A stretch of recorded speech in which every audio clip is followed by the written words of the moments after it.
আসসালামু আলাইকুম। আজকে আলোচনা করব ভূমি মন্ত্রণালয়ের একটি নিয়োগ বিজ্ঞপ্তি নিয়ে। ৫টি ভিন্ন পদে মোট ১২৪ জন নিয়োগ করতে যাচ্ছে ভূমি মন্ত্রণালয়। ভিডিওটিতে যা জানতে পারবেন, আবেদনের শুরু কবে, শেষ কবে, কি পদে আবেদন করতে পারবেন, বেতন কত হবে, কারা আবেদন করতে পারবেন এবং কিভাবে আবেদন করবেন, কত টাকা ফি জমা দিতে হবে, সম্পূর্ণ প্রসেস দেখানো হবে আজকের এই ভিডিওতে। তো চলুন কথা না বাড়িয়ে শুরু করি আজকের ভিডিও। এখানে আপনারা দেখতে পাচ্ছেন ভূমি মন্ত্রণালয়ের অফিসিয়াল একটি নিয়োগ বিজ্ঞপ্তি, যেখানে উল্লেখিত আছে ভূমি মন্ত্রণালয়াধীন ভূমি ব্যবস্থাপনা অটোমেশন প্রকল্পের আওতায় ঢাকাস্থ প্রধান কার্যালয় ও উপজেলা সার্কেল মেট্রো ভূমি অফিস সমূহে পদায়নের লক্ষ্যে সার্কুল্য বেতনে নিম্নবর্তীয় পদসমূহের প্রকল্প মেয়াদে অস্থায়ী ভিত্তিতে জনবল নিয়োগের জন্য প্রকৃত বাংলাদেশী নাগরিকদের নিকট হতে অনলাইনে আবেদনপত্র আহ্বান করা যাচ্ছে। পদের নাম, গ্রেড, সার্কুল্য বেতন, সংখ্যা, বয়সসীমা। পদের নাম সিস্টেম অ্যানালিস্ট, গ্রেড ৫, সার্কুল্য বেতন ৬৬,০০০, সংখ্যা ১ জন, বয়স অনূর্ধ্ব ৪০ বছর, কর্মস্থল প্রকল্প ব্যবস্থাপনা ইউনিট। এখানে শিক্ষাগত যোগ্যতা এবং অভিজ্ঞতা দেওয়া আছে, আপনারা একটু কষ্ট করে পড়ে নেবেন। ২ নম্বর পদটি হলো প্রোগ্রামার, গ্রেড ৬, সার্কুল্য বেতন ৫৬,৫২৫ টাকা, সংখ্যা ১ জন, বয়স অনূর্ধ্ব ৩৫ বছর, কর্মস্থল প্রকল্প ব্যবস্থাপনা ইউনিট। নাম্বার ৩, সহকারী রক্ষণাবেক্ষণ প্রকৌশলী, গ্রেড ৯, সার্কুল্য বেতন ৩৫,৬০০, সংখ্যা ১ জন, বয়স অনূর্ধ্ব ৩২ বছর, কর্মস্থল প্রকল্প ব্যবস্থাপনা ইউনিট।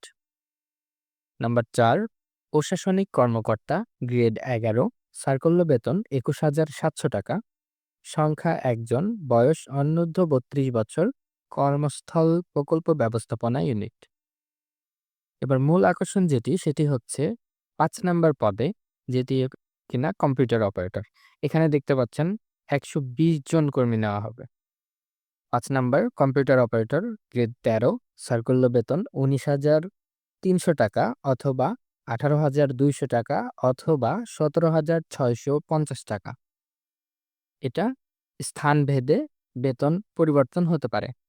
সংখ্যা ১২০ জন, কম বেশিও হতে পারে। বয়স অনূর্ধ্ব ৩২ বছর, কর্মস্থল উপজেলা সার্কেল মেট্রো ভূমি অফিস। এটার আমরা অভিজ্ঞতাগুলো দেখে আসি। কোনো স্বীকৃত বিশ্ববিদ্যালয় হতে বিজ্ঞান বিভাগে স্নাতক বা সমমানের ডিগ্রি এবং তাফসিল ২ অনুযায়ী গৃহীত পরীক্ষায় উত্তীর্ণ হওয়ার পাশাপাশি কম্পিউটার মুদ্রাক্ষরে প্রতি মিনিটে বাংলায় ২৫ শব্দ এবং ইংরেজিতে ৩০ শব্দের গতিসহ সংশ্লিষ্ট বিষয়ে স্ট্যান্ডার্ড অ্যাপটিটিউড টেস্টে উত্তীর্ণ হতে হবে। অর্থাৎ একটা টেস্ট নেওয়া হবে, ওই টেস্টে উত্তীর্ণ হতে হবে। সংশ্লিষ্ট পদের কাজে বাস্তব অভিজ্ঞতা সম্পন্ন প্রার্থীদের অগ্রাধিকার দেওয়া হবে। চলুন এবার দেখে আসি আবেদনের শুরু এবং শেষ কবে। আগ্রহী প্রার্থীগণ ১১/৯/২০২৫ খ্রিস্টাব্দ তারিখ সকাল ১০টা হতে ৫/১০/২০২৫ খ্রিস্টাব্দ তারিখ বিকাল ৫টা পর্যন্ত অনলাইনে আবেদন করতে পারবেন। এই ওয়েবসাইটের লিঙ্কে ক্লিক করে আপনারা এখান থেকে আবেদন করতে পারবেন। চলুন দেখে আসি কিভাবে আবেদনটি করবেন। লিঙ্কে ক্লিক করার পরে আপনারা এরকম একটি পেজ দেখতে পারবেন। আমি কম্পিউটার দিয়ে করছি। আপনারা চাইলে মোবাইল দিয়েও করতে পারেন। সেম এরকম পেজটাই আসবে। অ্যাপ্লিকেশন ফর্ম লেখা আছে। এইখানে আপনারা একটা ক্লিক করে দিবেন। দেন দেখতে পাচ্ছেন সার্কুলার নাম্বার, ডেট দেওয়া আছে। এই নিয়োগটি ৮ সেপ্টেম্বরে প্রকাশিত হয়েছিল। সার্কুলার নাম্বারটা সিলেক্ট করে দেন নেক্সট এ ক্লিক করে দিবেন। দেন আপনাদের পদটা সিলেক্ট করে দিবেন। আপনারা কোন পদের জন্য এপ্লাই করতে চাচ্ছেন। আমি একটা সিলেক্ট করে নেক্সট এ ক্লিক করলাম। দেন আপনি যদি অল জবস এর প্রিমিয়াম মেম্বার হয়ে থাকেন, তাহলে ইয়েস এ ক্লিক করে দিবেন। তাহলে আপনাদের এখানে অল জবস এর আইডি নাম্বারটা দিতে হবে। আর যদি না থাকেন তাহলে নো তে ক্লিক করে দিবেন। দেন এইখানে আপনাদের আ আপনার নাম, ইংরেজিতে বাংলায় পিতামাতার নাম, জন্ম তারিখ, national ID card, religion, gender, national ID, passport, marital status, mobile number এই সমস্ত কিছু ডিটেইলস এখানে আপনাদেরকে সাবমিট করতে হবে।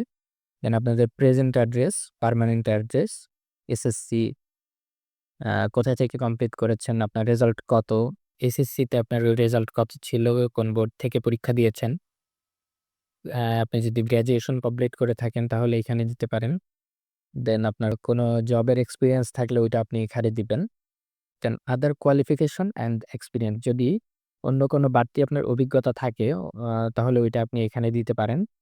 দেন আপনার এন্টার দ্য ভেরিফিকেশন কোড। এখানে একটি কোড দেখতে পাচ্ছেন। এটা আসলে ভেরিফিকেশনের জন্য। এইটা আপনার এইখানে বসাতে হবে। আমি আপনাদেরকে দেখানোর জন্য বসাই। এটা হুবহু এখানে টাইপ করতে হবে। দেন এখানে নিচে দেখতে পাচ্ছেন একটা চেক মার্ক দেওয়া আছে। এখানে আপনারা টিক চিহ্ন দিয়ে দিবেন। এটা আপনার যে আপনি যেই ডকুমেন্ট গুলো প্রোভাইড করলেন, এগুলা কি আসলে সত্য কিনা আপনি এটা ডিক্লেয়ার করতেছেন আরকি। দেন এইখানে সাবমিট বাটনে ক্লিক করে দিলেই আপনার অ্যাপ্লিকেশন সাবমিট হয়ে যাবে। অ্যাপ্লিকেশন সাবমিট করার পরে আপনারা দেখতে পাচ্ছেন নিয়োগ পরীক্ষায় ফি বাবদ ৳৫০ ও টেলিটক সার্ভিস ফি চার্জ বাবদ ৳৬ সহ মোট ৳৫৬ আবেদনপত্র সাবমিটের অনাধীন ৭২ ঘন্টার মধ্যে জমা দিবেন। অর্থাৎ আপনি যে অ্যাপ্লিকেশন করলেন তার ৭২ ঘন্টার মধ্যে আপনাকে এই ফি এর টাকা পরিশোধ করতে হবে। এখানে সম্পূর্ণ প্রসেস দেওয়া আছে।